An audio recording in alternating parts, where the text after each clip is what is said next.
जीवन में ऐसा समय हर किसी के जीवन में आता है जब मन बिना किसी स्पष्ट कारण के बेचैन रहने लगता है।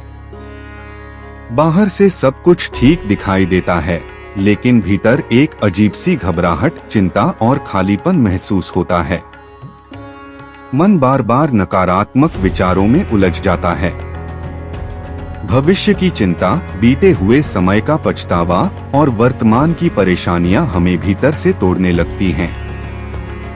ऐसे ही एक दिन एक युवक बहुत दुखी मन से एक शांत नदी के किनारे बैठा था। उसकी आंखों में आंसू थे और मन में अनगिनत प्रश्न। उसने आकाश की ओर देखकर कहा, हे प्रभु, मैंने किसी का बुरा नहीं किया, फिर भी मेरे जीवन में इतनी परेशानियां क्यों हैं? मेरा मन हमेशा अशांत क्यों रहता है? उसी क्षण उसे ऐसा अनुभव हुआ जैसे वातावरण दिव्य प्रकाश से भर गया हो। मंद मंद बांसुरी की मधुर ध्वनि सुनाई दी। सामने भगवान श्री कृष्ण खड़े थे। उनके मुख पर वही दिव्य मुस्कान और आंखों में अपार करुणा थी।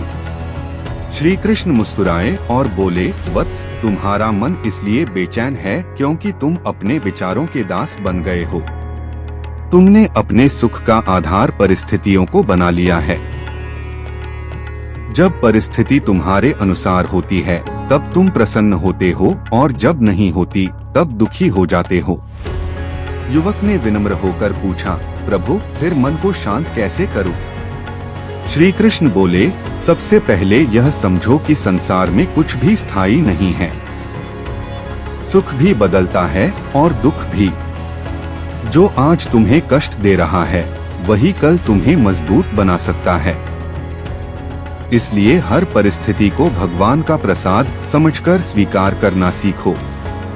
फिर श्री कृष्ण ने एक वृक्ष की ओर संकेत करते हुए कहा, उस वृक्ष को देखो। तेज आंधी आती है, बारिश होती है, धूप पड़ती है, फिर भी वह अपनी जड़ों से जुड़ा रहता है। इसी कारण वह हर मौसम को सह लेता है। यदि तुम भी अपने विश्वास और आत्मा से जुड़े रहोगे तो जीवन की कोई भी कठिनाई तुम्हें हिला नहीं पाएगी। युवक ध्यानपूर्वक सुन रहा था। श्री कृष्ण आगे बोले, मन की सबसे बड़ी कमजोरी है तुलना। तुम दूसरों की सफलता देखकर स्वयं को छोटा समझते हो। याद रखो, हर व्यक्ति का मार्ग अलग है। जो फल तुम्हारे लिए निर्धारित है वह समय आने पर अवश्य मिलेगा। उन्होंने आगे कहा, चिंता भविष्य की कल्पना है, जबकि शांति वर्तमान में जीने से मिलती है। तुम बार बार उस समय के बारे में सोचते हो जो अभी आया ही नहीं। इस कारण वर्तमान का आनंद भी खो देते हो। युवक ने पूछा, लेकिन प्रभु, जब कठिनाइयां बार बार सामने आती हैं, तब धैर्य कैसे रखें? श्री कृष्ण मुस्कुराए और बोले, धैर्य ही सबसे बड़ा बल है।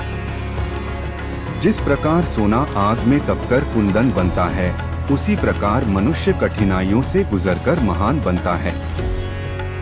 यदि हर समस्या से भागोगे तो कभी मजबूत नहीं बन पाओगे। उन्होंने आगे कहा, अपने कर्म पर ध्यान दो, परिणाम की चिंता मुझे सौंप दो।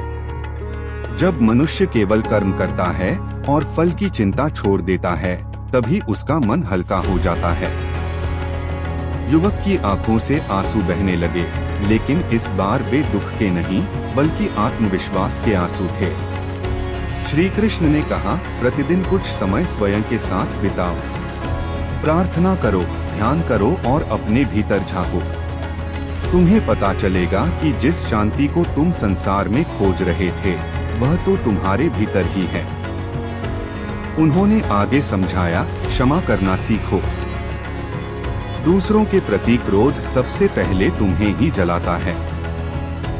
जिसने तुम्हारा बुरा किया है उसे समय पर छोड़ दो। न्याय का कार्य ईश्वर पर छोड़ दो। फिर श्री कृष्ण बोले, जिस दिन तुम यह स्वीकार कर लोगे कि जीवन में जो कुछ भी हो रहा है वह तुम्हें बेहतर बनाने के लिए हो रहा है, उसी दिन तुम्हारी आधी बेचैनी समाप्त हो जाएगी। युवक अब पूरी तरह शांत हो चुका था। उसका चेहरा पहले से कहीं अधिक प्रसन्न दिखाई दे रहा था। जाने से पहले श्री कृष्ण ने अंतिम संदेश दिया। वत्स, याद रखना, मन को जीतने वाला ही संसार को जीतता है।